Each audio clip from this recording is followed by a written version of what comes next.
السلام علیکم دوستوں، ہم جس کتاب کا مطالعہ کر رہے ہیں اس کا نام ہے احسان اسلام تزکیہ نفس۔ اس میں ہمارا ٹاپک ہے اسلام کے پیش نظر تزکیہ نفس کا مقصد۔ اب اگر ہم اسلامی تزکیہ نفس کو سمجھنا چاہتے ہیں تو سب سے پہلے اس نصب العین کو سمجھنا چاہیے جو انسان سازی میں اللہ تعالیٰ کے پیش نظر ہے۔ آئیے اس نصب العین کو سمجھنے کی کوشش کرتے ہیں۔ قرآن مجید میں اللہ تعالیٰ فرماتا ہے وَمَا أُمِرُوا إِلَّا لِيَعْبُدُوا اللَّهَ مُخْلِصِينَ لَهُ الدِّينَ حُنَفَاءَ وَيُقِيمُوا الصَّلَاةَ وَيُؤْتُوا الزَّكَاةَ وَذَلِكَ دِينُ الْقَيِّمَةِ۔ سورۃ الانبیاء آیت نمبر 5۔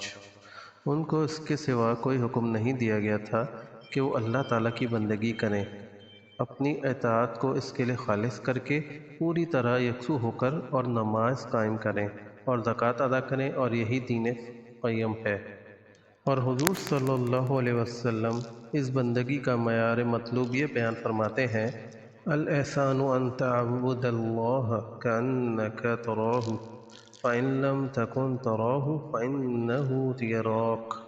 صحیح بخاری۔ احسان یہ ہے کہ تم اللہ کی عبادت اس طرح کرو گویا تم اسے دیکھ رہے ہو، اور اگر تمہیں یہ کیفیت نصیب نہیں اور اسے نہیں دیکھ رہے تو کم از کم یہ یقین ہی پیدا کر لو کہ وہ تمہیں دیکھ رہا ہے۔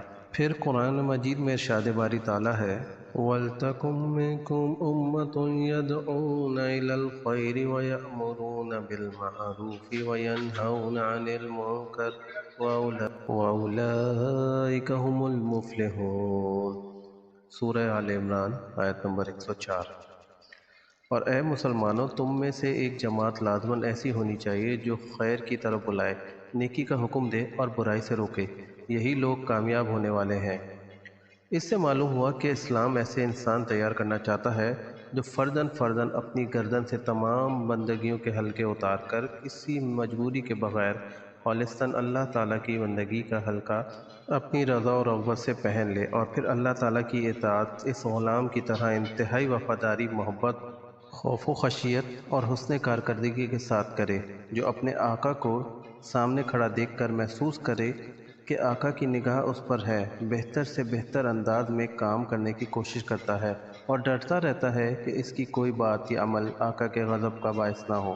پھر اس قسم کے افراد کو جوڑ کر اسلام ایک ایسا منظم گروہ وجود میں لانا چاہتا ہے جو دنیا کو خیر کی طرف بلانے، نیکی کا حکم دینے اور برائی سے روکنے کے لیے اٹھے، جس کی ساری جد و جہد اور کوشش صرف اس لیے ہو کہ دنیا سے فساد جو اللہ تعالیٰ کو ناپسند ہے مٹ جائے اور خیر و صلاح جو اللہ کو محبوب ہے اس کی جگہ قائم ہو جائے۔